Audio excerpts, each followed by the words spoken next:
What is up, Misfits? Sherb and Hunter today talking to you about pain-free kettlebell snatches.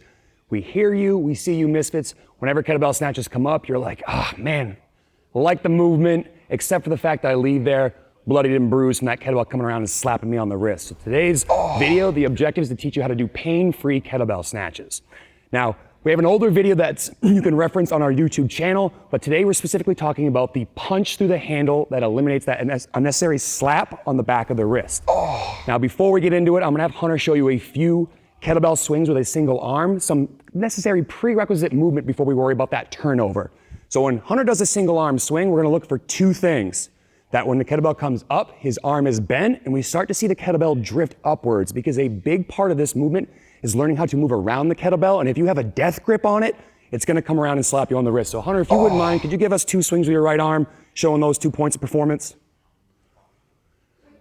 Good, and relax. Now, as Hunter creates that violent hip drive, that arm comes up bent, is the point where the kettlebell begins to then change direction and begin to swing back down.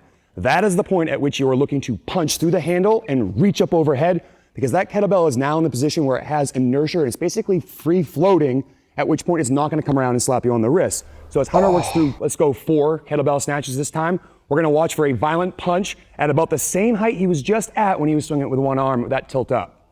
So 1 and then up. Good. Good, 2 more. Last one.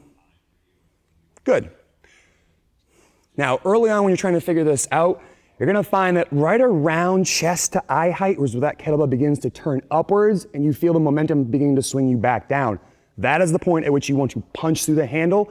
And the one note about that is your hand acts like a brake when you're turning the kettlebell over. If you're death gripping it, that kettlebell can't rotate. We also wanna be so loose the kettlebell falls out of your hand. So you get to modulate the speed at which the kettlebell comes around your wrist by how firm you grip it. So again, if you can find that point roughly around chest height where you can turn over and punch through that handle and reach, you'll leave those kettlebell snatches not bloodied, not bruised, and you'll get more work done in less time. If you like this video, make sure you hit that subscribe button and we'll see you next time.